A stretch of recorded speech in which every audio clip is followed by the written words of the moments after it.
মনে করুন যুদ্ধক্ষেত্রে আপনার সামনে দাঁড়িয়ে আছে বিশাল বড় এক ট্যাঙ্ক।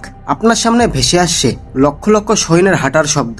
আপনি সেই সময় কি করবেন? 1944 সালের ইউরোপে মিত্রবাহিনী, তখনও ইউরোপে কঠিন লড়াই চলছে। তাদের হাতে সৈন্য কম, কিন্তু তাদের একটাই লক্ষ্য, জার্মানিদের চোখে ধুলো দিতে হবে। তখন সামরিক নেতারা এক কঠিন বিপদের মুখোমুখি হয়। এই সময় তারা হয় হাজার হাজার সৈন্যকে মৃত্যুর মুখে ঠেলে দেবে, নয়তো অন্য কোনো বুদ্ধি দিয়ে তাদের এই যুদ্ধ জিততে হবে। তাদের এই ভাবনা থেকেই জন্ম নিল এক অদ্ভুত দল, যাদের আসল নাম ছিল 23তম হেডকোয়ার্টার্স স্পেশাল স্ট্রোক। তাদের মেন কাজই ছিল একটি অসম্ভব কাজকেও সম্ভবে পরিণত করা। মাত্র 1100 জনের সদস্য নিয়ে এই বাহিনীর লক্ষ্য ছিল শত্রুকে এমনভাবে বোকা বানাতে হবে যাতে তারা বিশ্বাস করে সেখানে দুটি সম্পূর্ণ ডিভিশন সৈন্য প্রস্তুত আছে। এই যুদ্ধ ছিল সরাসরি জার্মান গোয়েন্দাদের সাথে মনস্তাত্ত্বিক লড়াই, মানে শত্রুকে ভয় দেখানো, বিভ্রান্ত করা, তাদের আত্মবিশ্বাস নষ্ট করা, তাদের ভুল সিদ্ধান্ত নিতে বাধ্য করা। এই ইউনিটটি ছিল একেবারে অন্যরকম। এখানে সাধারণ সৈনিকদের বদলে কাজ করতেন শিল্পী, ডিজাইনার, অভিনেতা এবং বিজ্ঞাপন সংস্থার পেশাদাররা। যুদ্ধক্ষেত্রে তাদের কাছে ছিল না কোনো অস্ত্র,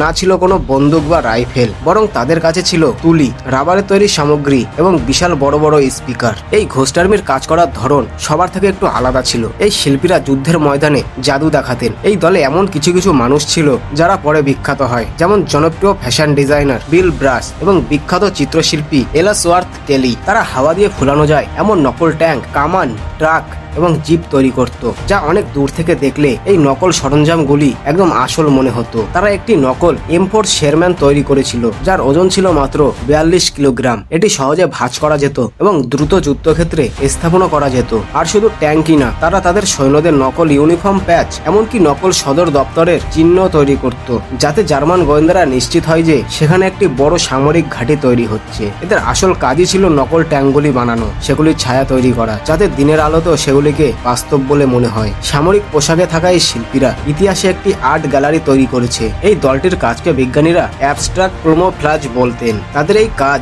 জার্মানিদের পুরোপুরি বোকা বানিয়ে দিয়েছিল।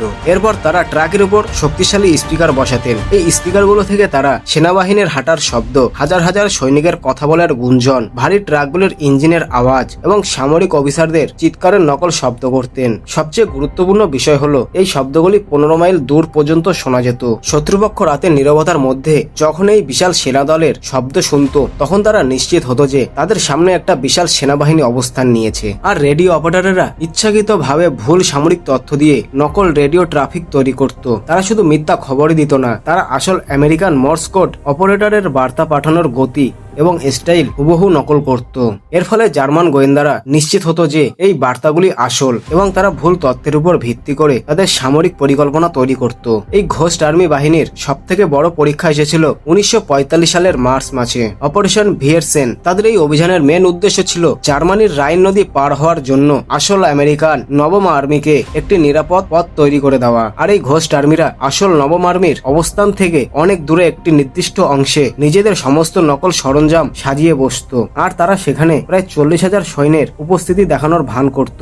নকল ট্যাঙ্ক, রাতভর শব্দের আওয়াজ এবং রেডিও ট্রাফিকের মাধ্যমে তারা জার্মানিদের বোঝাতে সফল হয় যে মূল আক্রমণটি এখান থেকেই শুরু হবে। জার্মান সামরিক নেতৃত্ব সম্পূর্ণভাবে এই পাদে ফা দেয়, আর তারা এই নকল সোর্সের উপর নজর দেওয়ার জন্য তাদের বেশিরভাগ গোলন্দাজ এবং সৈন্য সেই ভুল জায়গায় মোতায়েন করে। আর এর সুযোগ নিয়ে আসল নবম আর্মি প্রায় কোনো বাধা ছাড়াই নদী পার হয়ে যায়। সামরিক বিশ্লেষকরা বলেন এই একটি অপারেশনের মাধ্যমে 20,000 থেকে 30,000 আমেরিকান সৈন্যের মূল্যবান জীবনও বাঁচানো সম্ভব হয়েছিল। এত বড় সাফল্যের পরেও এই বীরত্বের গল্পটা এত সহজে শেষ হয়নি। যুদ্ধের পর আমেরিকান সরকার এই পুরো মিশনটিকে 50 বছর ধরে টপ সিক্রেট রেখেছিল। এর প্রধান কারণ ছিল ভবিষ্যতে যদি অন্য দেশে যুদ্ধ হয় তখন তারা এই কৌশল কাজে লাগাতে পারে। এই শিল্পীরা যারা নিজেদের জীবন বাজি রেখে তারা দীর্ঘ 50 বছর ধরে তারা তাদের পরিবারের কাছেও নিজেদের আসল কাজের কথা বলতে পারেনি। অবশেষে যখন গোপনীয়তা শেষ হয় তখন পুরো বিশ্ব অবাক হয়ে এই গল্পটি শোনে। তাদের এই বিরল ও অসামান্য অবদানের জন্য